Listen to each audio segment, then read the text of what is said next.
You will cry. You will definitely cry. It's not even an option. So let's bring out the cast, starting with our leading man, James Marsden.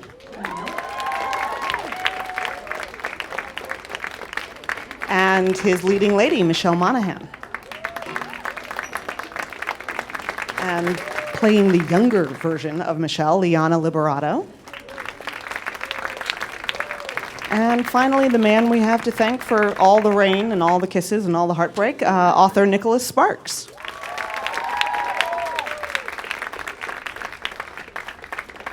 So thanks for being here. Thanks for having us. Yeah. Hi, guys. Hi. Hey. Thanks. Hi.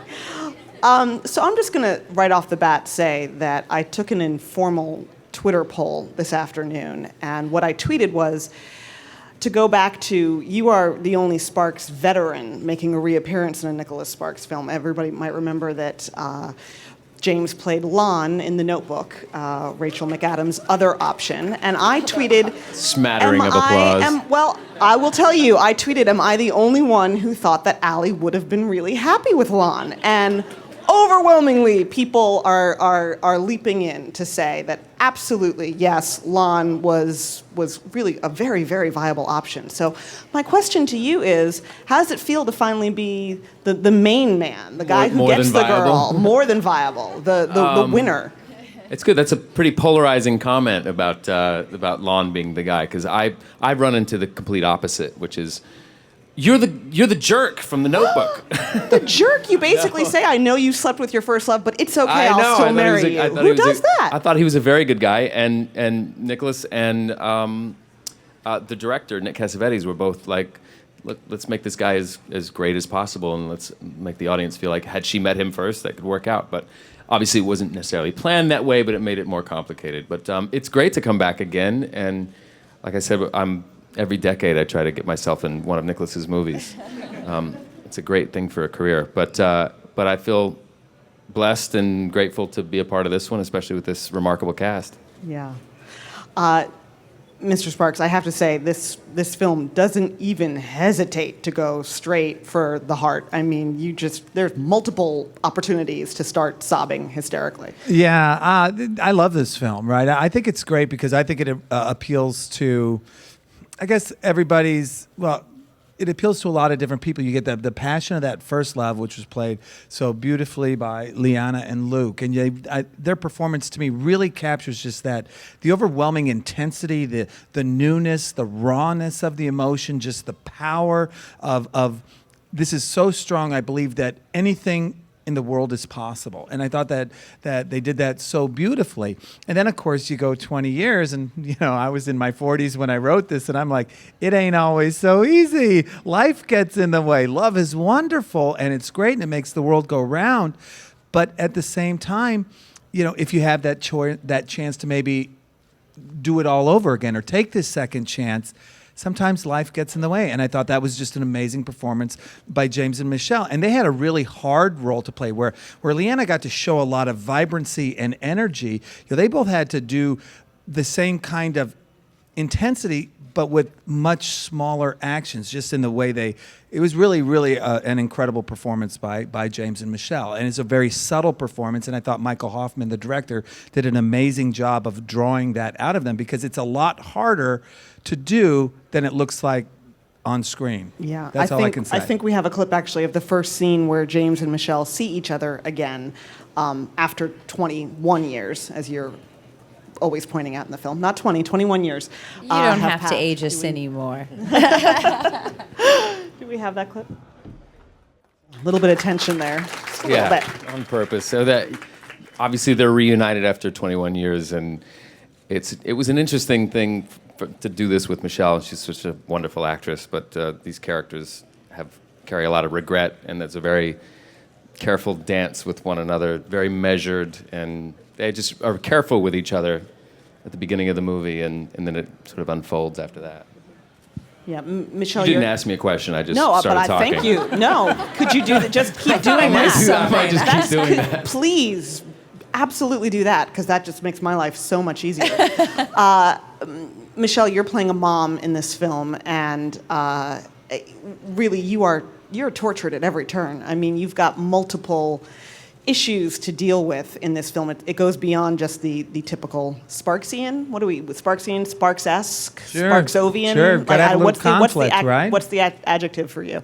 The typical heartbreak conflict. There are layers upon layers. What did you find particularly challenging to play? Because you're not just playing a romance, you're playing a drama at times. There's even moments of comedy. I love that the trailer shows the moment in which you berate him for not having aged more poorly. Yeah. I think what was really important was to really show a woman that, by all sort of standards, you would assume that she's leading this really happy life, and you discover that she's really not, and there's something that's really missing. And it was really important that after she was reignited with her long lost love with James's character, that it was really bittersweet, for her to all of a sudden be confronted with whether or not she was happy. And I think that I think a lot of times maybe people can kind of go through life and it's sort of without even knowing that you're kind of starting to become more and more disconnected, or you start this kind of slow descent into what you weren't, what you've never wanted to be, I suppose. And so I think that it was confronting. I'm kind of going around along this question, but it was really trying to capture what was so beautifully inspired about her performance was about this sort of this rediscovery, I should say, about the character, and doing it subtly and over the course of the film, and just not having it be too forced, and then just kind of showing this sort of restraint, I suppose, this subtle restraint, and so that when she does have something really traumatic happen to her, it's, impactful, I suppose. Nicholas, I wanted to ask you, I had heard that this movie came into existence before a single page of the book had even been written. Yeah. How does that work? Oh, that's a great story, really. I mean, well, it was for me. It turns out that I had just sold a film to a studio, Relativity, and there was another studio at the time, Warner Brothers, and they were very sad that they didn't get this particular project. I think it was Safe Haven or whatever. So I was to go over and meet Warner Brothers, and I didn't have a story, and so I thought of a story in the car on the way from my hotel to Burbank, and I had one of these ultimate Hollywood moments where I said, okay, Greg Silverman, he was the head of pictures at Warner Brother, and I said, imagine this. And I spin this story out just kind of off the top of my head, and he said, I'll buy it. I said, that is just awesome. And so I said, I guess I got to go write a novel about it now, but it had little bits and pieces had germinated. But yeah, it was a very Hollywood moment for me. It's the only time that's ever happened. It doesn't usually happen like that. Oh, that happens for me all the time. Yeah. I'm just constantly thinking of ideas, and then people But I offer me always money wanted for one it. of those crazy Hollywood moments where you go in and you have the big exec and you pitch something and you don't have anything other than a bunch of words for like 10 minutes and they buy it. It was crazy. That is crazy. One of the things that I love, and it's reminiscent, not so much. I know you've made comparisons to The Notebook a lot with this film, but it reminded me a little bit too of Message in a Bottle, and that one of the nice things is that it's a romance largely between two people who are not in their 20s, who are not teenagers. I mean, these are people who have lived a lot, who are approaching 40, who are older. What was it like for you, Michelle and James, to play a couple who has some baggage and some life between them and is falling in love nevertheless, despite all of those complications? Well, I think, you've said it so articulately before, Nicholas. It's, when you're in your 20s and your 30s, you're really all about sort of self-discovery and really kind of finding your way in life. And then when you hit your late 30s, your 40s, it's all about really self-reflection. And you kind of look back on your life and you think, okay, wow, is this the road that I wanted to take? Am I happy? How do I want to live the next 20 or 30 years of my life? And so I think that's what's so poignant about this film, and that so many people can relate to, because I think it's just human nature to look back and think, okay, what about that road less traveled? And obviously I'm in my late 30s, so it's all about reflection in my own Me life too. as well. Yeah, yeah, exactly. Yeah, I think now we can see that clip where they're talking and flirting and eating. It's a good moment. But seriously, could you have gotten bald or fat? One per decade, so 10 years from now. Yeah. Here's yeah, hoping what's our next for film? bald and Working on fat. it. What are we Bald doing and fat for 10 years from now. 20, 25. God, we'll be so old by then. Something tells me you still won't be bald and fat, though, and it will be annoying. Oh, I'll have a proper wig. Another interesting element to the film is that there is a very, I think, substantially darker than I've seen in many of your films, element to this, a very violent, dark, intense strain that affects you most, your character most, James.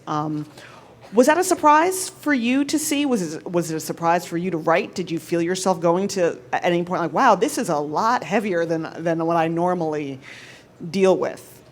Well, for me, I just like to tell a story that I'm interested in reading. I thought Dawson would be a much more interesting character if he had escaped from a background that was very challenging. It shows who he is, his character, and the really interesting thing for me is that, and without ruining the film, is that he makes all these bold moves and he's doing everything exactly right. And then, the simple fact is life doesn't always work out no matter what we do. And that was just really symbolic. I mean, that was symbolic of the young love story and what happens later. It's symbolic of the entire story because that's pretty much what it is for everybody. The only thing, I have kids, I have a bunch of them, and I ask, whenever they ask me anything about, like, well, what can I expect in life or what's it going to be, I always say, the only thing I can tell you is that whatever you imagine it's going to be in 20 years, it ain't going to be that. That's the only thing I can tell you, because it doesn't mean you're going to be unhappy or you're going to be happy. It just means it's not going to be what you expect. I think if you talk to any of us here and said, where were you going to be 20 years from now? No one would say we'd be here at Apple Talk, going over, we wouldn't be here doing that. 20 years ago, I hadn't written The Notebook. So you see what I mean? Right. How do you know where you're going to be? And I wasn't born. And she wasn't even born. God. You had to go there, didn't you? I wanted to talk about. Seriously. I did want to talk about that scene, though, that we just saw, because for those who haven't seen the film, I thought that particular scene, as much comedy as and as wonderfully as James and Michelle played it, it was set up so beautifully by Liana and Luke, who had done that scene first with Tuck at the table. And they were really drawing on that scene in their own ways and then making it their own. We weren't so interested in having characters that looked exactly like each other, but we wanted to capture the spirit. We wanted Liana's spirit to have been captured by Michelle, and then Luke's spirit, the spirit of Dawson, so to speak, to be captured by James. And so there was this wonderful mirroring effect, and if you really look at the subtlety of all of those performances taken together, it's really a quite extraordinary performance. Yeah. Liana, I thought you did a wonderful job at playing that age so perfectly, which, of course, you are that age, so it's not that challenging, I suppose. But still, it was a beautiful performance of a little spoiled, a little impetuous, a little bit, but also very righteous in what you believed and what you wanted and what you thought your life deserved and Luke's life, Dawson's life deserves. Did you find it at all challenging to avoid falling into a sort of stereotype of the spoiled rich girl or the demanding princess, and keep her very, very grounded the way that you did? Yeah, I didn't want to play this character. I didn't want the audience to take Amanda as someone who's obnoxious or is in any way conceited or thinks that she deserves all of these incredible things. I think that the way I wanted to play her was I wanted her to see no boundaries in her future. When you first meet her, she's never really been burnt before. So she expects really wonderful things in her life, and she has all of these high expectations because she's never known like a failure, I guess, and she's never really been hurt yet. So I wanted it to come from a very innocent place, an innocent view of the world instead of just like conceited or anything. I just wanted her to, like, a very youthful outlook on how she thought her future was going to be. Liana, you're playing a younger version of Michelle's character. So did the two of you collaborate at all? I guess in some ways you could have set the tone for the character, and Michelle would have had to have picked up your mannerisms. But how much collaboration went into it? There was a little bit of both. Me and Luke, we did the majority of our scenes before James and Michelle filmed all of their stuff. So they were able to kind of look at our dailies and whatnot and kind of go off of that performance. But before we started filming, Michelle and I met at a little cafe and talked about little tics and mannerisms that we wanted to incorporate with our character. We had originally decided to do something with our ear or something, but it was kind of interesting because when I got on set, different mannerisms just kind of started to manifest, but we always kept a very open dialogue during filming. I was able to text her and be like, I play with my necklace now when I'm nervous, so just so you know when you go on set. So yeah, it was definitely a collaboration. We always talked about it. In the grand tradition of Nicholas Sparks films, there is a rather romantic scene, Liana, between you and Luke. It's a kiss in the rain. There is a kiss in the rain. I don't know if you've ever seen that in any of my films before. The rarely seen kiss in the rain. But there's a little more than some kissing in the rain. How nerve-wracking was that scene? Okay, well, apparently James and Michelle had a swell time during their scene. You guys are like old pros over here. And this was my first scene ever, like very first intimate scene, so it was a little bit nerve-wracking. It was really hot in that room. And it was the paparazzi that made her uncomfortable because we had opened the set that day. So yeah, whatever. It looks beautiful on camera, but not a lot of those scenes can be very graceful sometimes. You bang teeth and you're in an uncomfortable position. Oh no! I think we have a clip. It's not the moment. We got it. Oh, cool. Great. It's right here. Let's see how hot it was in the room. Just FYI, that's post-coital, in case anyone's That was wondering. the scene. And Well, Luke, there you Luke go. would be here with us tonight, but Luke's in Berlin, probably at a pub. No, he's doing what? Point Break, right? Point Break, Yeah, yeah. he's doing He's Point been Break filming right now. for a while. They were so great. It was so nice watching. Like Liana said, they did most of their scenes first, most of them, right? And then Michelle came and I did our bits. But it was so great seeing the two characters just have that much chemistry, and they just radiated youth and optimism, and it was cool. So thank you. That was Thank you. That was very sweet of you. It was a great setup for. Well, and Michelle actually, that scene's a fantastic setup for a later scene in the film, in which, similar to the dinner scene that drew on what Luke and Liana did earlier, there is another scene, which we can show and now. Luke probably has his shirt off here too, right? No. It's you this time. Your it's shirt's me. not off. Oh. It's on. You're in the kitchen. Wine is being opened. Gotcha. Well, There we go. That's another great example of a scene of, falling back in love with somebody after all of these years, despite everything that you've been through. I don't want to give away too much, so I won't say more than what you yourself have said, but things don't always work out. And so in life.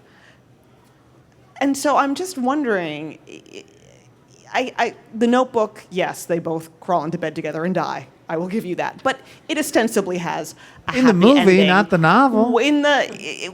True, in the movie. What do you have against happy endings, man? Like, seriously. Yeah. That's a tough question to answer. I always try, there's no question I write commercial fiction, which means fiction that sells a lot of copies. And so in the end, there's different genres, and every genre has a purpose, right? So if a horror novel is supposed to scare you, right, or a thriller is supposed to thrill you, or a mystery is supposed to have you guess who done it, what's the purpose of mine? What is the purpose?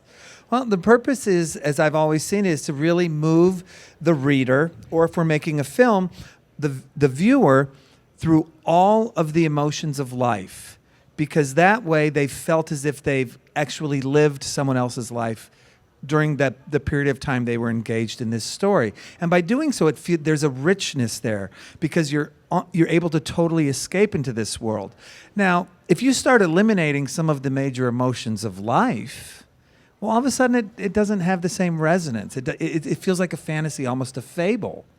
And so for me, it just adds depth to the story. If everything always works out, you walk out saying, that was really nice, but it would never happen, right? I mean, we all saw Pretty Woman. Would that have ever happened at the end? Come on. It made us feel good, but it wouldn't have happened. We all know this.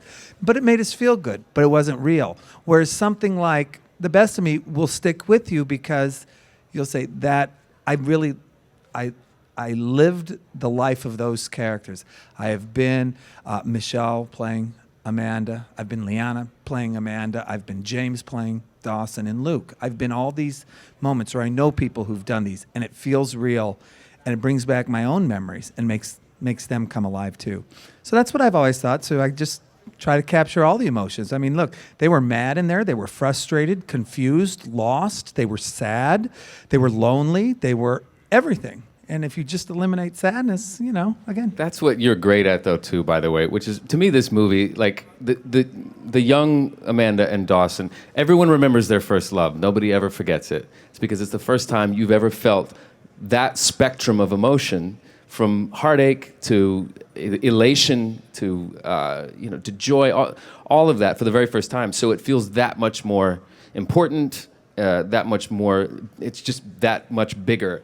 And then you go through life and, you try and get that back into your adult relationships. And it's more complicated. And there's more life getting in the way. But that's what's so great about you and what you do is that you have this whole spectrum of emotion and the greatest of moments. And then it also met with sometimes the more heartbreaking moments as well. And that's just kind of, to me, that just is what life feels like. Yeah. All right. Well, again, you didn't ask me, but I just, No. I just Again, like you're to making my talk life into this so microphone easy. because I like to hear my own voice. Well, I think we can open it up to questions.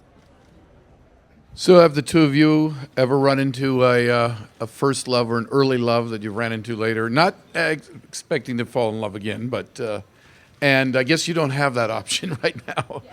And how about for yourself? But is there anybody that in your life that you hope you will run into? Ryan Gosling. Does that count? There you go. And the rest of you? Yes. Yeah. Yeah. And, I look back at, fortunately, I've had very nice past relationships. And, and I've been able to be, maintain friendships and things like that. So it's been nice. Yeah. I've never been in love. Nicholas, sorry. Me? Yeah, I have a crazy. He's got a great story. I have my first love. She calls me the ex-boyfriend that never went away, because we dated for 3.5 years, and then when we broke up, I remember going to her parents and I said, I'm really sad about breaking up with Lisa, but I'm really gonna miss you guys. And they're like, oh, you don't have to leave us. So we'll fast forward a couple of years. They end up paying for my wife and I our honeymoon. They become the godparents of my oldest child. And for the next 25 years, when I go to visit my hometown, I don't stay with my brother. No, I stay with my ex-girlfriend's parents. This is a crazy story. She's great. She's happy. We're friends, but she just shakes her head whenever she sees me like, what was I getting into? Well, just to prove to you that happy endings are possible, I married mine. So first love, Nice. apart for 10 years, reconnected, married 12. So you can sell that. You can sell that to a movie studio next month or something. Just driving in your car, you can go ahead and pitch that one. So it can happen. Just Kind of this just a movie, though, thought. isn't it? Yeah, you were apart for 10 years? that's totally what happens in this movie. I have another Maybe. story. So I know a guy. He's a friend of mine. I'm not going to say how I know him, but he married the girl he went to the senior prom with. They were married for 15 years.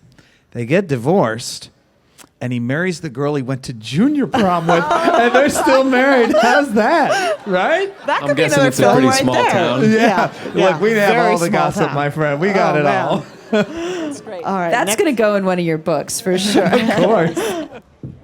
Oh, right here. Hi, my name is Shamaya. I actually saw the movie last night and I thought it was amazing.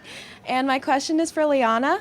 How's your experience working on this movie? It's a huge, Nicholas Sparks romance compared to something smaller like Stuck in Love.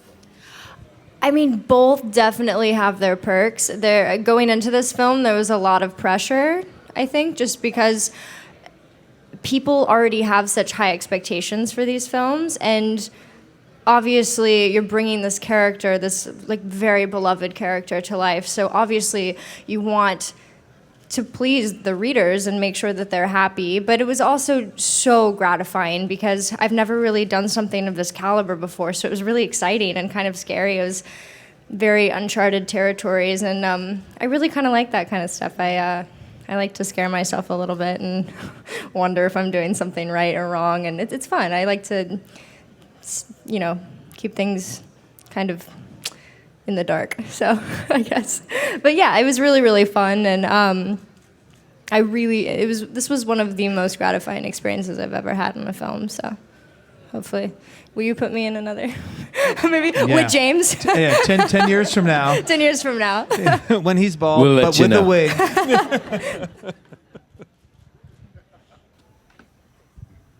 Hello, everyone. Thanks for coming out and making my Thursday less boring. But I just wanted to have a question for Mr. Sparks about your creation process. Do you have characters in mind usually that you create a story around, or do you have a story that you usually create characters around?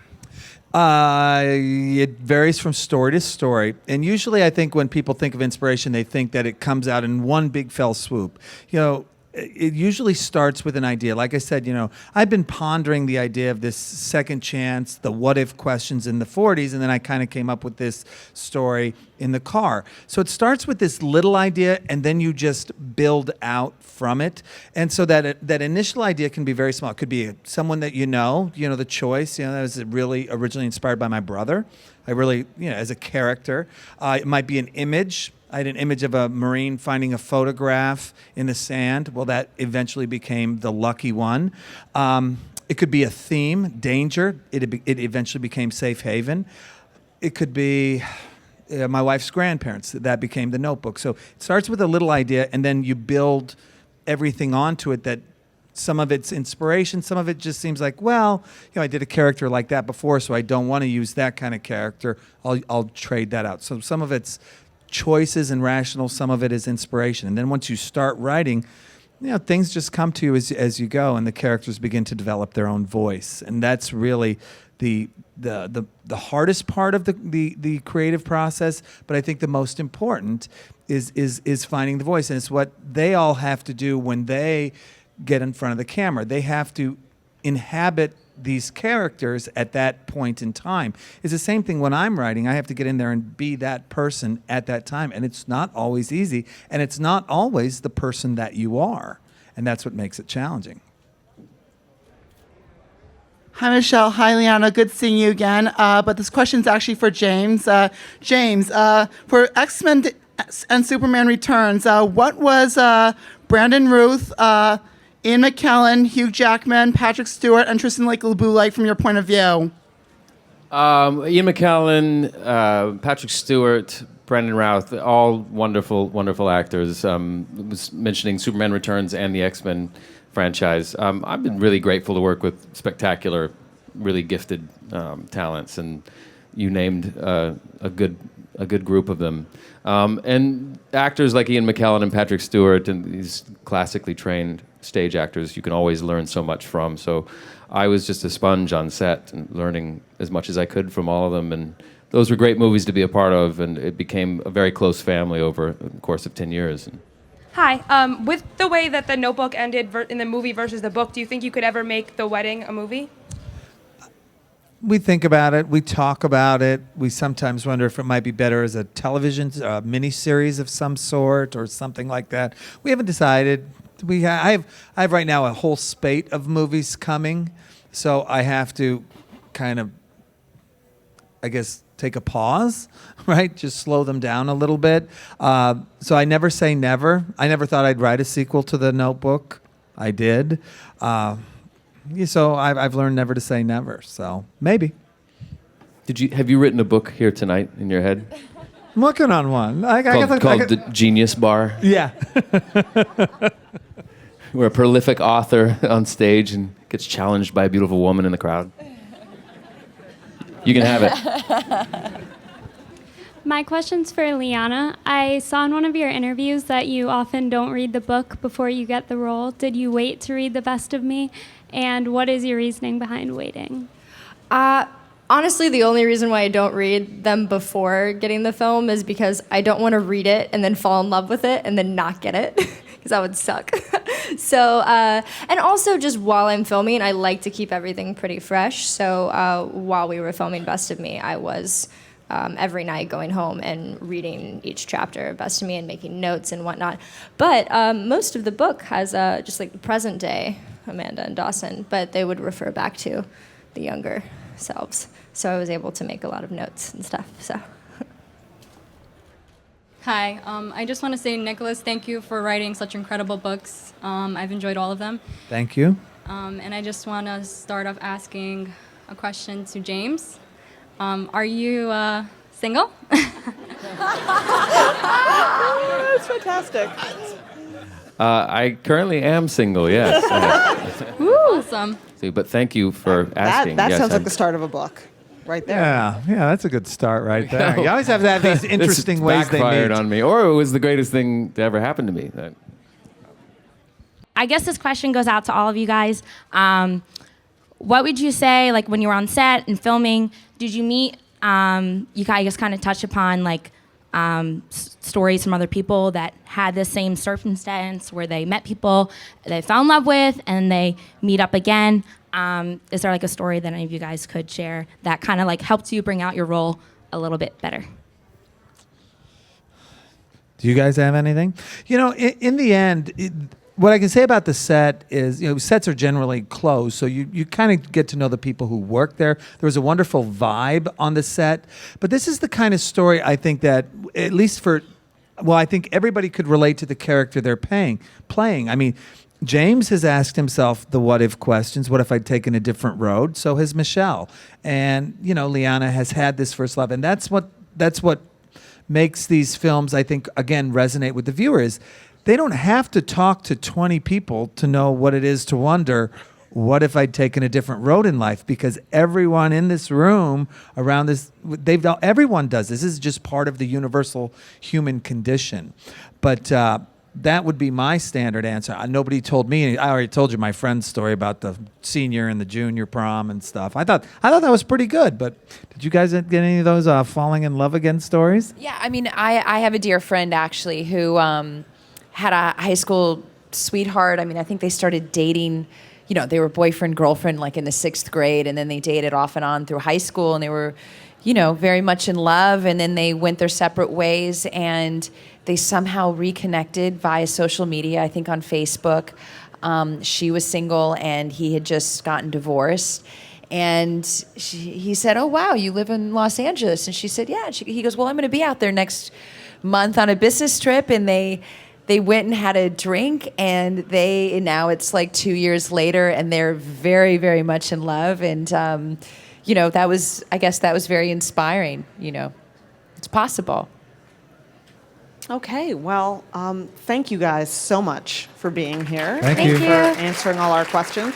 Thanks to all of you for coming out. Hope you enjoyed